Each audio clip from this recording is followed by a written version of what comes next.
brainstem. I've completed the 12 cranial nerves, and now I'll be talking about the brainstem.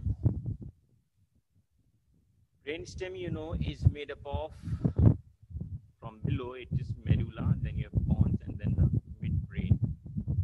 So brainstem, literally, what does it mean? It's like a stem. So it connects down below to the spinal cord and above to the cerebrum as well as the cerebellum behind. So it's sort of a connectivity between the forebrain and the cerebellum. So we will talk about the brainstem today. This is just a revision of what we have already done, is about the origin of the cranial nerves from the ventral aspect of the brainstem. Here you seeing this much is the midbrain, then you have the bulged portion in the middle, and then you have the medulla.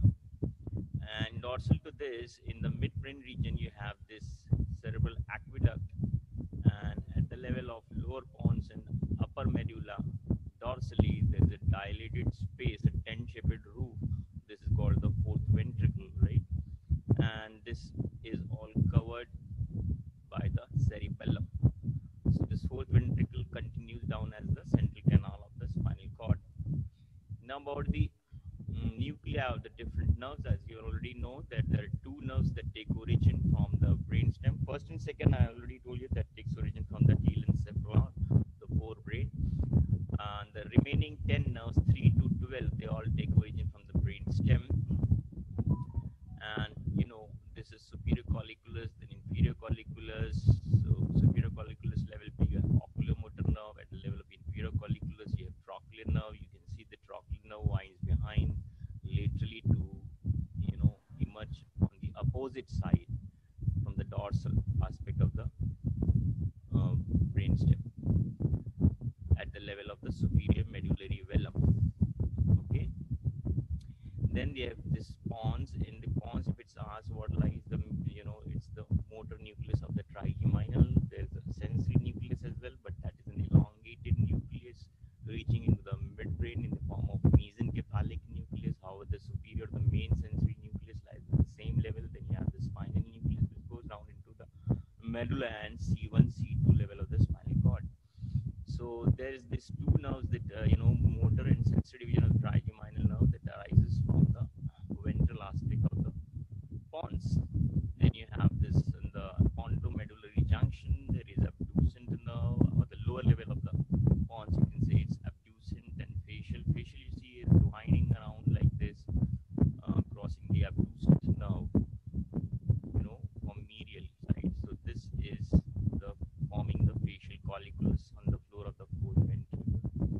Then you have this, vestibulocochlear nerve, laterally placed, and then 9th, 10th, and 11th nerve.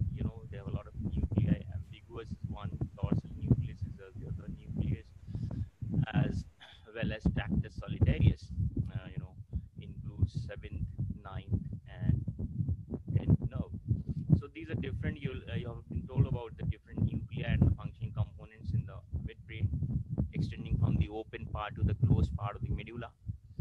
And you've seen this is accessory nerve. Accessory nerve also takes origin from the nucleus ambiguous, because it innervates the muscles derived from the fourth and the sixth arches, along with vagus. And this is the spinal nucleus from the spinal portion of the accessory nerve, which joins this. You have been taught about all this. And the dorsally placed nucleus, you can see, is the hypoglossal, and the medial most nucleus in this column is the motor nucleus, which includes third, fourth, and then the third, fourth, and the glossopharyngeal. Of course, glossopharyngeal also has a motor nucleus that is actually from the nucleus ambiguous, but pure motor nucleus is for the somatic, the muscles derived from the somites. It includes general somatic efferent, and that new functional column includes nucleus of oculomotor, trochlear, and abducent nerve, and hypoglossal nerve. So anyway, see, this is all about the revision of the cranial nerves, how they were emerged from the ventral aspect, and now we study about the brainstem as a whole. So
Sir,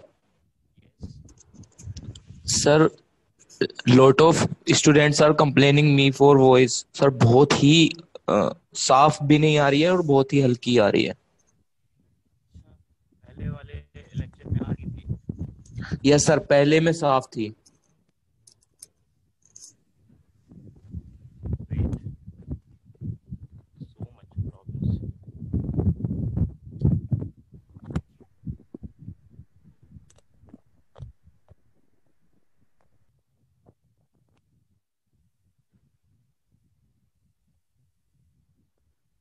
अभी sir आ रही अभी है आवाज? पहले yes sir, पहले से better है काफी. ओके, ठीक है. So this is a brain stem. So first we will talk about the midbrain from above. You see, this is midbrain. You have the two crus cerebri on the ventral aspect. Deep down below, you have substantia nigra and tegmentum together. These are called the cerebral peduncles. On the two sides, you have interpeduncle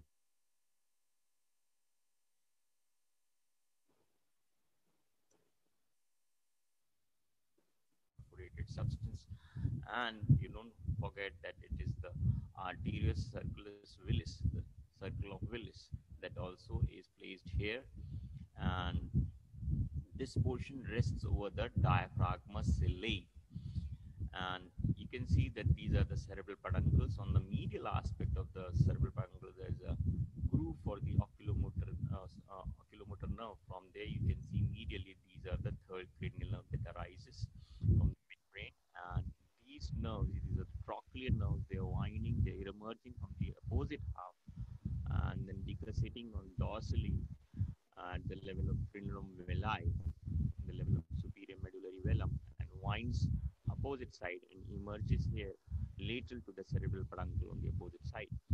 So these are the only nerves where you find they emerge on the brainstem on the opposite side, and this is the only nerve which arises from the dorsal aspect of the brainstem, and it is having the longest intracranial course. Okay, then it's this, the pons. In the pons in the center, in the midline, there is a sulcus. As a vertically, there's a sulcus for the basilar artery. So that's what's called the basilar sulcus. And everything here, it is all covered by the meninges, and you have subarachnoids. Hello sir. Hello. Sir आवाज नहीं आ रही sir आपकी अच्छे से, कुछ भी नहीं आ रही आवाज. अब क्या करें, हम तो मतलब माइक को हाथ में ले रखा है मैंने. यहाँ पे अभी नेटवर्क इतनी मुश्किल से कनेक्ट हुआ है. अभी बिल्कुल क्लियर नहीं आ रही आवाज. Hello hello. सर क्लियर है. क्लियर है ना? Yes, let's sir. कंटिन्यू. क्या कर सकते हैं, आवाज नहीं आ रही. जो यहाँ पे सिचुएशन है वो यही है. Yes, So yes, so this is the nerve, trigeminal nerve, right? Trigeminal nerve arises from the pons, and M for motor, M for medial, right? So motor root of trigeminal is medial to the sensory root, and it's the largest cranial nerve. Pons. Oh, sorry, this is the medulla. The medulla at its upper level, medulla we study in three sections. So this portion here, the upper portion of the medulla, which joins the pons, this is pontomedullary junction, and it's like, the structure is somewhat same as the spinal cord. And in the spinal cord also, you have the anterior longitudinal fissure, anterior median longitudinal fissure, which continues here in the medulla as well. This is anterior median fissure. And then, if you remember, there were the anterior horns in the spinal cord, and there you had this anterolateral sulcus. So this anterolateral sulcus also extends into the medulla. And at the level of the dorsal horns of the spinal cord, you will have the posterolateral sulcus. So that also will be present here in the medulla on the dorsal side, dorsolaterally. And posteriorly also you'll have a sulcus, right? So this is the same extension of spinal cord, and at the upper level you find that this medulla has, in the median portion, medially you have these bulges. These bulges are called the pyramids. So you can see these are vertical bulgings, elongated bulgings. These are called the pyramids, and this is mainly because of the corticospinal tract, which descends down and decussates to the opposite side at the lower level of the medulla. You can see here, this is the site of decussation of the pyramidal tract. Got it? Then lateral to that, just like the spinal cord, the white matter in the spinal cord is divided into three parts, right? You have an anterior funiculus, you have a lateral funiculus, and you have a posterior funiculus. They are all separated by anterolateral sulcus and posterolateral sulcus. So this was the white matter and placed anteriorly in the medulla. And then behind this, between this anterolateral and posterolateral sulcus, this is the lateral funiculus of the spinal cord, which continues here down. You can see this portion here also has a bulging above, and that is called olives. So olive because of its shape, that oval in shape, and this bulging is mainly because of the inferior olivary nucleus placed here at the lower level of the pons and upper medulla. So this is olives, both the sides, right? Then posterior we'll study in the next slide. Right now we'll focus other structures here. So the point here, you can see where this anterior median longitudinal fissure reaches to this point of pontomedullary junction. There is a small foramen called foramen cecum. This is foramen cecum. This was lately asked in a question in Gujarat Public Service Commission examination of Professor Anatomy post mein aaya tha. Then here you find at the anterior portion there will be decussating fibers, right? So this is called the anterior external. I'll tell you, there are different arcuate fibers, means arching to the opposite side. There will be internal as well as external arcuate. External arcuates are anterior as well as posterior external arcuate fibers, and at the middle portion you'll find an internal arcuate fibers also.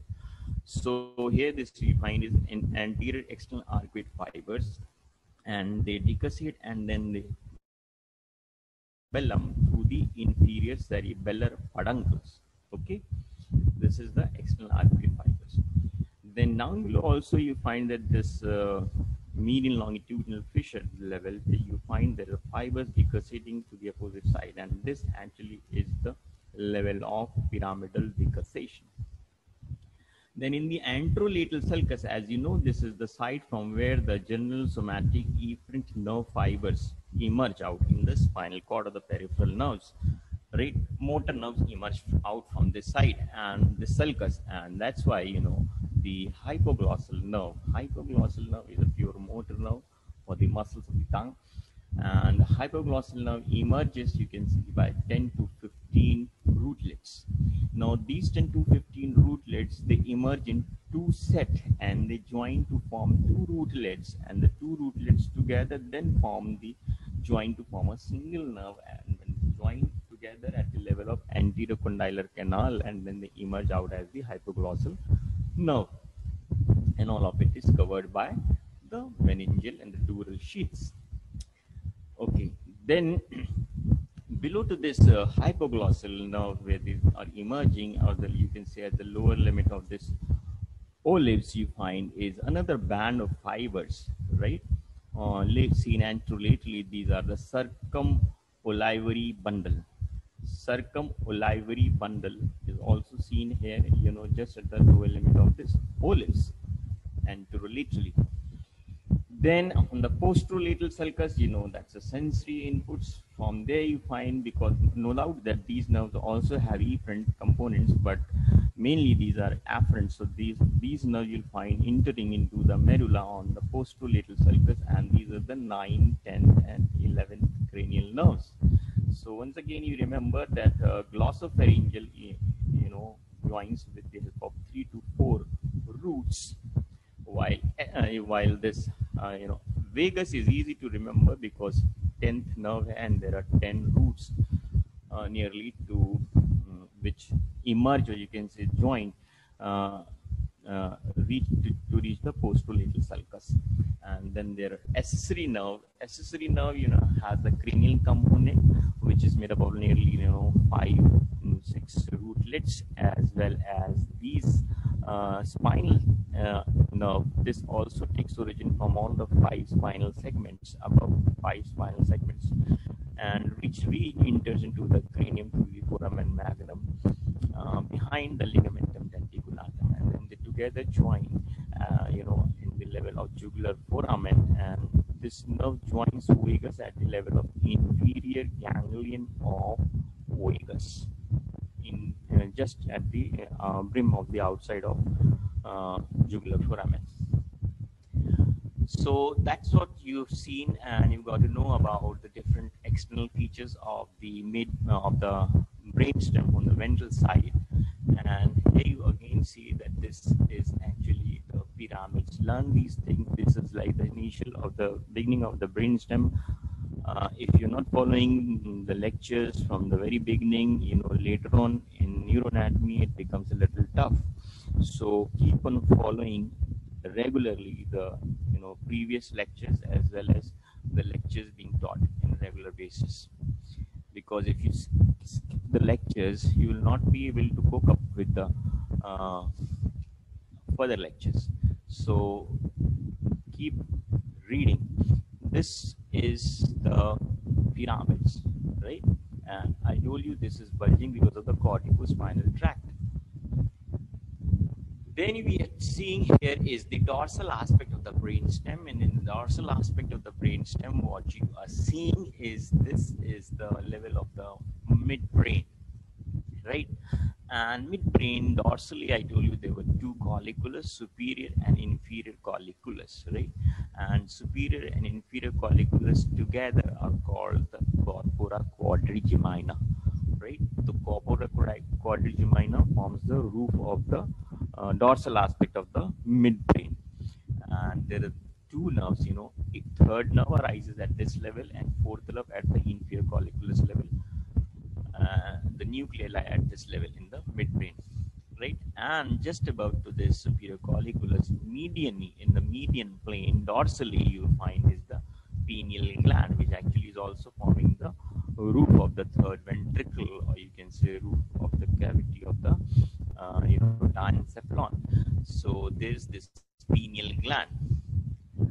Then these are the 2 cerebral bundles which reaches to the cerebrum, and then you find that 2 thalamus are attached there, right? This is a part of the diencephalon. So these are the 2 thalamus. Then here you find that this is a diamond-shaped opening of the 4th ventricle, right? And diamond-shaped fossa, is a popliteal fossa in the back of knee. So this also is a diamond-shaped cavity, and which has been exposed on the roof because all of it is being covered by cerebellum. And now look here that this diamond-shaped cavity has these elevated margins, just like popliteal fossa. You had, supromedial, supralateral, infralateral boundaries. So similarly, this 4th ventricle on the upper portion, supromedial, supralateral, these boundaries have an elevated edges, and this is called the superior medullary vellum. This is superior medullary vellum. Similarly, now this portion which forms the margins of the inferior portion of the 4th ventricle, right, infromedial, infralateral, this margin is formed by the inferior inferior medullary vellum, right? So superior medullary vellum and inferior medullary vellum, they are elevated thinned out margins forming upper half and lower half of the boundaries of the 4th ventricle. However, at the lower border, you find there is this thin band of fibers called tinea. Got it? Then you find that I told you that cerebellum will form the roof of this cavity, will close this opening of the cavity, and the cerebellum is attached with the help of these 3 peduncles, right? You have this superior cerebellar peduncle, right? So superior cerebellar peduncle, you can see is superior cerebellar peduncle. It goes like this.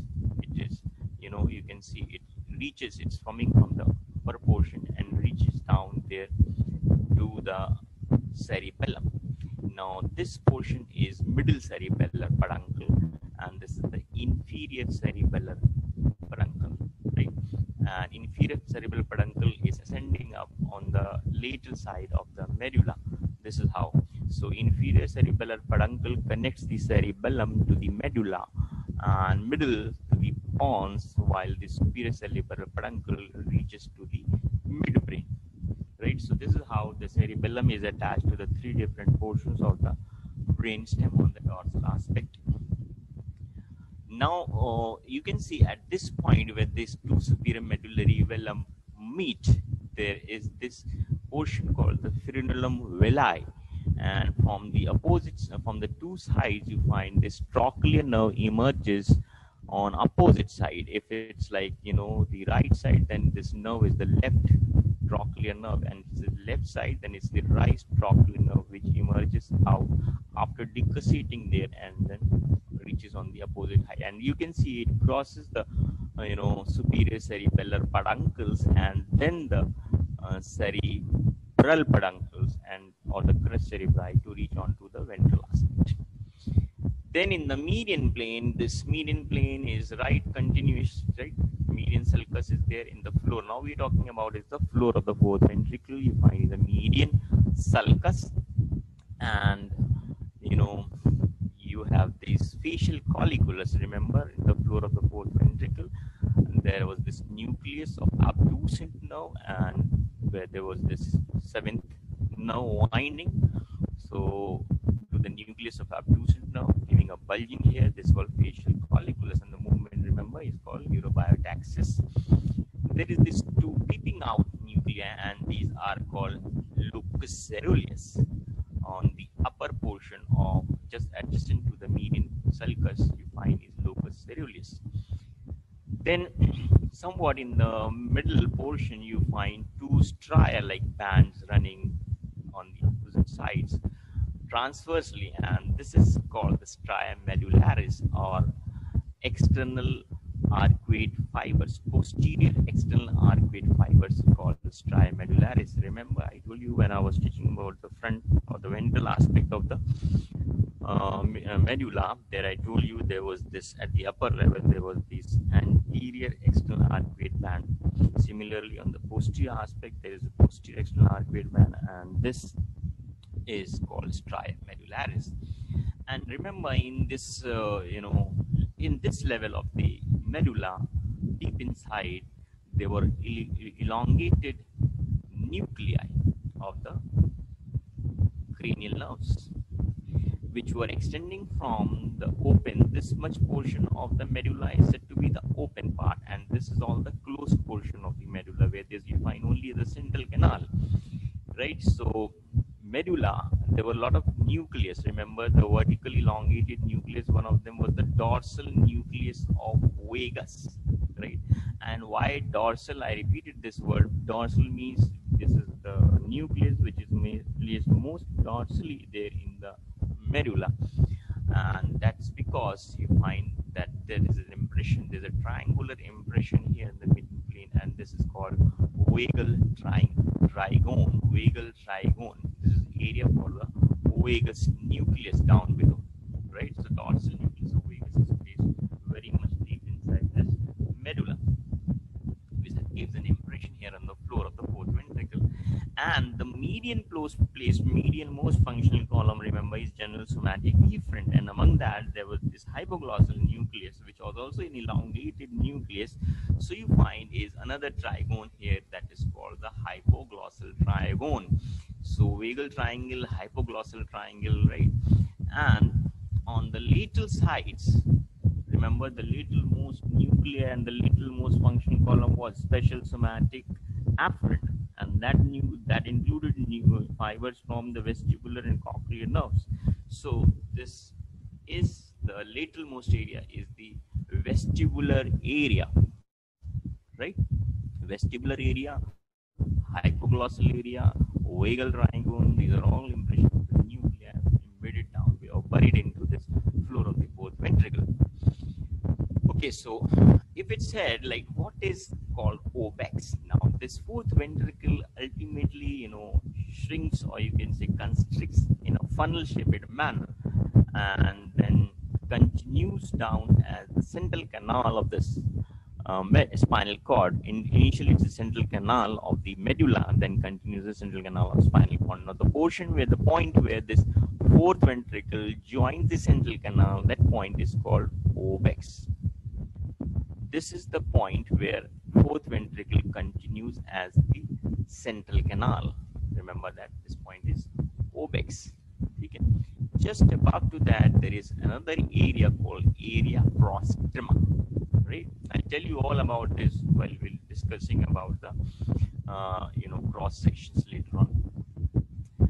And yes, now we'll talk about the dorsal aspect of the medulla. As you've been taught about the spinal cord, that you have a posterior median sulcus or posterior median fissure. Actually, in spinal cord, we don't call it as fissure, we call it as sulcus. So posterior median sulcus or a fissure here, which reaches to the highest limit, is the obex. And then remember, there was posterolateral sulcus, from where there was 9th, 10th, and 11th cranial nerves arises.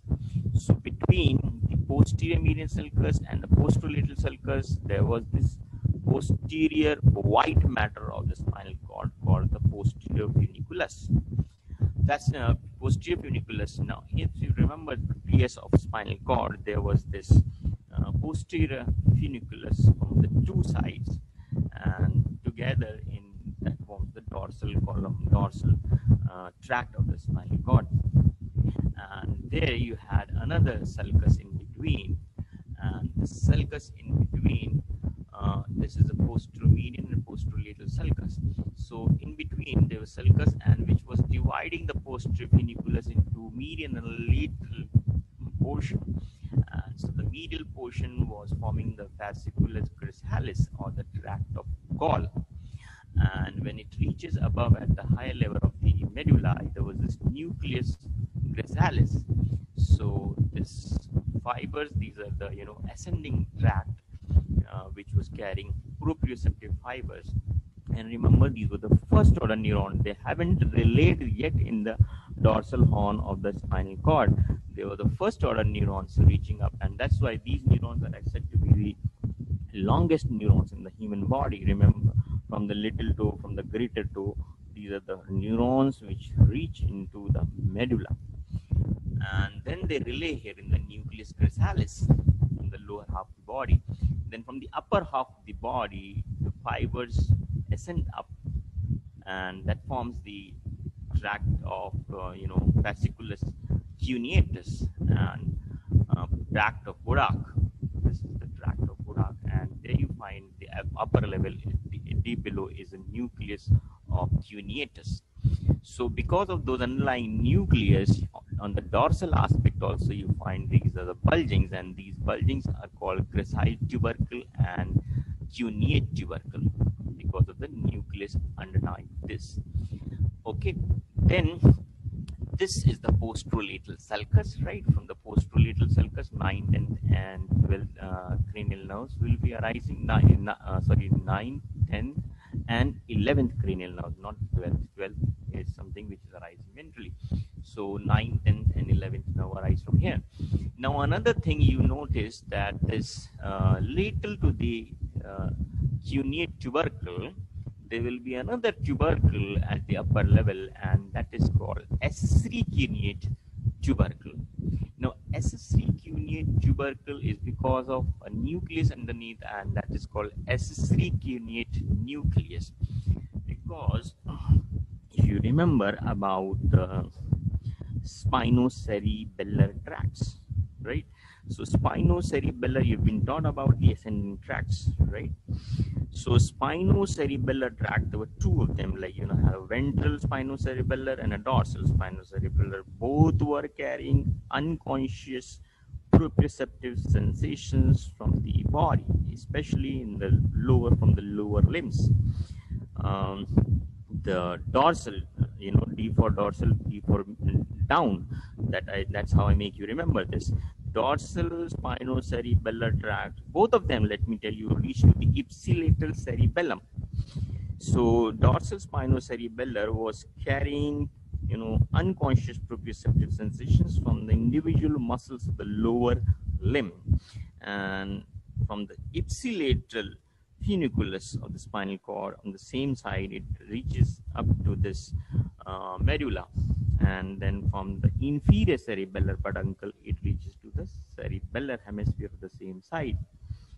So D for down, means niche, niche means below, below means inferior cerebellar peduncle.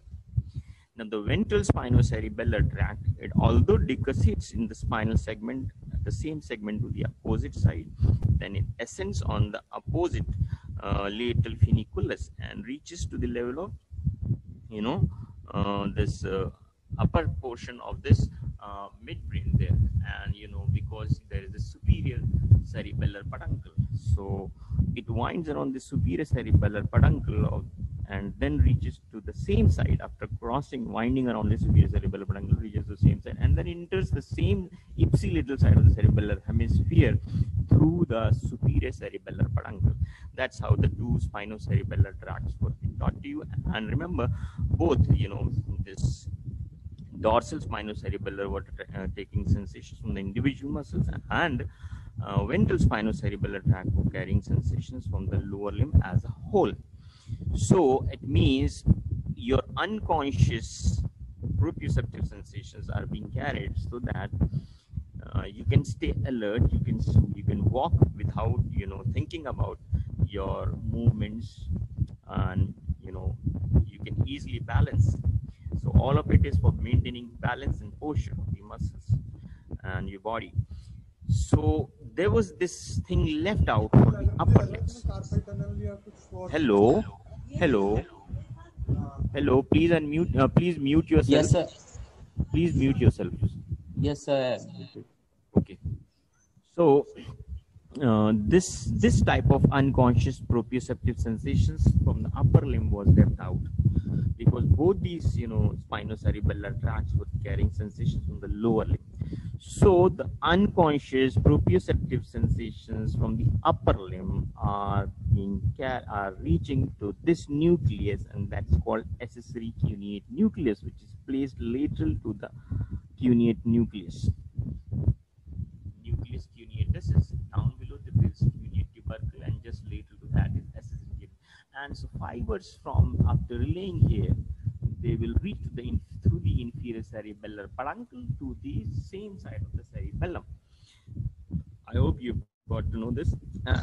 The fibers, the spinocerebellar, if we talk about the lamellar organization of the spinal cord, dorsal column, or you can say this Clarke's column. So Clarke's column was lamina 6 and 7, 5, 6, 7 rather. So this unconscious proprioceptive sensations, remember, they were ascending up.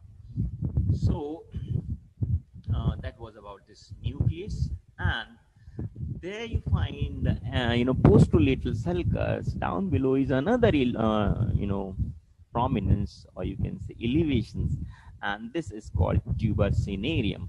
Tuber cinereum, now you can see, is bulging because of the underlying spinal nucleus of trigeminal nerve, and it also is an elongated nucleus which was extending from the pons, then open portion and then closed portion of the medulla, and still reaching down into the spinal cord up to the upper two spinal segments. So this is because of the spinal nucleus of the trigeminal nerve, there is a elevation and the posterolateral sulcus, and that is called tuber cinereum.